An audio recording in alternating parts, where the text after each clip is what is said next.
ఈరోజు వచ్చి ఇంకా జనాల్ని కన్ఫ్యూజ్ చేసే ప్రయత్నం చేస్తుంది. ఎందుకంటే ధర్మమహేష్ వచ్చిన తర్వాత మాట్లాడిన తర్వాత ఆవిడకి దానికి సంబంధించి ఇంకొకటి చాలా మాట్లాడింది. ఆ ప్లేట్లో ఇంకా 100 మంది తినుంటారు అని అంటుంది. అసలు అంటే ఏంటి అసలు పిచ్చి పిచ్చిగా మాట్లాడుతుంది. అంటే ఇంకా కూడా ఇంకోటి కూడా అంటుంది, నేను సలాడ్ పెట్టాను ప్రాబ్లం ఏంటి అన్నట్టు ఇంకా కప్పపిచ్చుకునే వ్యవహారమే ట్రై చేస్తున్నారా లేకపోతే?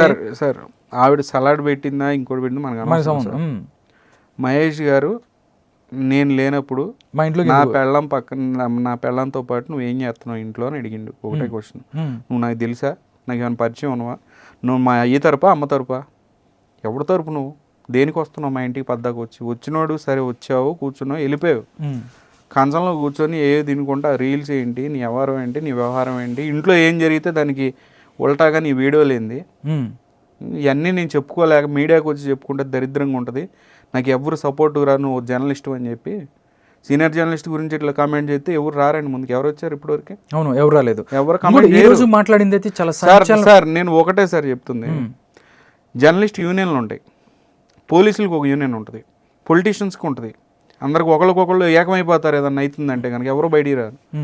అందరికి ఉన్న ప్రజలకు ఎవరు లేరు సార్, ఉన్న మీడియానే. అవును, ప్రజలకు ఉన్న మీడియానే. ఆ మీడియాలోకి వచ్చే ప్రజల్లో నుంచి ఒకడు వచ్చి నాకు ఇట్లా అన్యాయం జరుగుతుంది సార్, నాకు ఇదిగో జర్నలిస్ట్ వల్ల అవుతుంది అని అంటే ఉండాల్సింది మీడియానే. ఈ టైంలో వాళ్ళకి సపోర్ట్ చేయాలి, ఎవ్వరు ఉండక్కర్లా. అవును, ఆ మీడియానే వచ్చి మాట్లాడాలి. వాళ్ళే కామ్గా ఉన్నారు. ఏమన్నా అంటే మావాడే కదండి అందుకే నేను కామ్గా ఉన్నానండి సార్, ఎందుకు లేండి వదిలేసేయండి. ఏంటి వదిలేసేది? కాదండి, ఎందుకులే వదిలేసాడు అంటే వాళ్ళు అసలు ఎవరు నన్ను వదిలిపెడతారు సార్? మీడియా మిగతా వాళ్ళు గుడ్డలు కూడా తీసి రోడ్డు మీద పెడతారు ఎక్స్ట్రా చేస్తే ఎవడన్నా బయట. అంటే అట్లా ఎట్లా సార్? మరి కామన్ పీపుల్ ఇంకెవరు ఉండరు. ఇక కామన్ పీపుల్కి కామన్ పీపులే కదా, అతను కామన్ పర్సనే కదా. అవును, ఆయనకి 100 మంది 100 రకాలుగా ఉండొచ్చు సార్. నా ఇంట్లో జర్నలిస్ట్కి పని ఏంటని అడుగుతున్నాడు సీనియర్ జర్నలిస్ట్. నా అసలు ఏంటి, నా ఈ తరపా అమ్మ తరపా, ఆ రీల్స్ ఏంటి మీరు అందరూ చూస్తున్నారుగా, నేనేం డైరెక్ట్ ఎలిగేషన్ చేయట్లా, మోటివ్ కనపడుతుంది కదా. ఏమనుకోవాలి సార్, నేను హస్బెండ్కి ఏమనుకోవాలి చెప్పండి, మీరు చెప్పండి నా పొజిషన్లో ఉన్నా అని అడుగుతున్నాడు. ఆ జర్నలిస్టులు సీనియర్ జర్నలిస్టులు ఎవరైతే ఆయన్ని ఇంటర్వ్యూ చేశారో వాళ్ళు కూడా మాట్లాడలేని పరిస్థితి. ఏంది దరిద్రం అని చెప్తున్నారు సార్. పర్సనల్గా కొంతమంది ఇదే మాట అన్నారు, మావాడే కదా సార్ అందుకే మేము కామ్గా ఉన్నాం. కాదు కామన్గా అండి, ఈరోజు జరిగిందండి 40 రోజులు మీరు చేసినప్పుడు మిగతా వాళ్ళు ఎవరు మాట్లాడదు, కొంతమందిని కూడా బెదిరించడమే. అంటే ఇంకోటి రకంగా కూడా సార్ ఇక్కడ మీరు అబ్జర్వ్ చేయాల్సింది ఏంటంటే, అందరు అబ్జర్వ్ చేయాల్సింది ఏంటంటే మహేష్ దగ్గర ప్రూఫ్ లేదు. మీరు అబ్జర్వ్ చేయండి, దేవుడికి ఎక్కడో అనిపించింది ఎవరినో బయట వేయాలని. ఇక్కడ ఈయన చేసే అరాచకాలు ప్రపంచంలో ఎవరు కనిపెట్టలేరు, చాలా జాగ్రత్తగా ఉంటాడు ఆయన. చెప్తున్నాడు మహేష్, డైరెక్ట్ కాల్ చేయడండి, ఈవెన్ పక్కనోడితో కూడా మెసేజ్ పంపించడం, రేపు పొద్దున ఆడు హాస్టలే చెప్తాడు ఆయన గురించి అని చెప్పి చాలా జాగ్రత్త. చూసారా ఆయన ఏ ప్రొఫెషన్లో ఉన్నాడు, ఏ రేంజ్లో ఉన్న జర్నలిస్ట్. రీల్స్ చేసుకోవడానికి మైండ్ ప్రోత్సహించింది, ఆ రీల్స్ ద్వారా ఆయనే కొన్ని ఎవిడెన్స్లు పెట్టుకున్నాడు. అది చూడండి ఇన్స్టెంట్స్ అవన్నీ ఆయనే చేసుకుని దేవుడు ఉన్నాడు ఆయన క్లియర్గా కనిపి ఆయనకి అదేగా చూపించింది, ఇదిగోండి సార్ నా కొంపల పని ఏంటని. లేదంటే వేరే ఏముంది సార్ ఆయన ప్రూవ్ చేయడానికి ఆయన దగ్గర? లేదంటే అందరు కలిసి ఈ రోజు ఆయన మీదే పడేవాళ్ళు కదా. ఒక ఎలిగేషన్ చేసి ఉంటే, సార్ మూర్తి గారు వాళ్ళు నాకు ఇట్లా ఇబ్బంది ఉందంటే మొత్తం అందరి మీద పడిపోయాళ్ళు. ఇట్లా ఏంటి మావాడి గురించి మాట్లాడుతున్నాను చెప్తున్నా. అంటే ఈరోజు వచ్చి గౌతమి చౌదరి ఎవరైతే ఉన్నారో ఆయనకి సంబంధం లేదు అన్నారు, కానీ కొన్ని చార్ట్స్ ఏదైతే ఉన్నాయో మనకు వచ్చినప్పుడు ఎప్పుడైతే TV5లో లైవ్ పెట్టిన రోజే ఎవరైతే వాళ్ళ అత్తగారు గౌతమి చౌదరి గారు మదర్తో బాబుని చూడాలనుకుంటున్నాము అని చెప్తే ఓకేనయ్యా చూసి రెస్పాండ్ అయ్యారు, పంపిస్తాము అంతా మనం చూద్దాము. అక్కడ సెటిల్ అయిపోతున్నప్పుడు ఆయన లైవ్ పెట్టారు.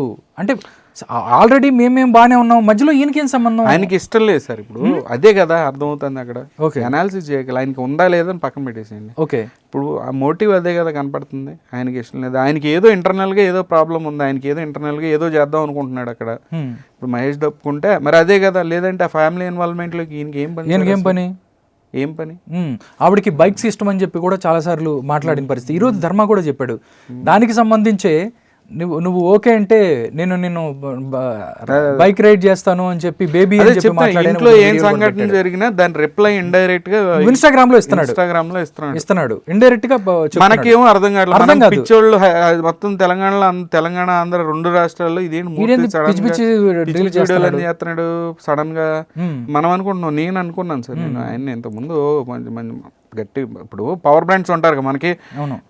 మీడియాలో కొంతమంది జర్నలిస్టులు ఉంటారు, నాకు ఇష్టమైన వాళ్ళు చాలా మంది ఉన్నారు, ఒక 20 మంది దాకా వాళ్ళు వాచ్ చేస్తా కంపల్సరీ, వాళ్ళు ఏ అనాలిసిస్ చేసినా చూస్తా. ఓకే. చూసిన ప్రోగ్రాంలో ఈయన కూడా ఉంటాడు ఆ లిస్ట్లో. ఏంటి సడన్గా పిచ్చోడికి మళ్ళీ బిహేవ్ చేస్తున్నాడు నేను అనుకున్నా, చాలా మంది అనుకున్నారు అదే. అవును.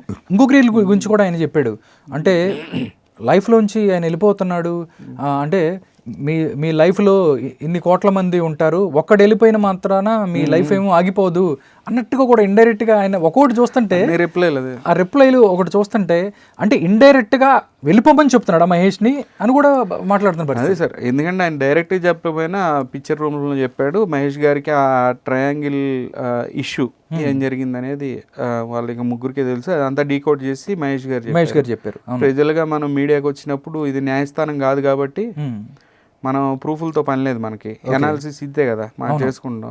అట్లా కనుక చూస్తే కనుక అదే కనపడుతుంది అక్కడ. ఓకే.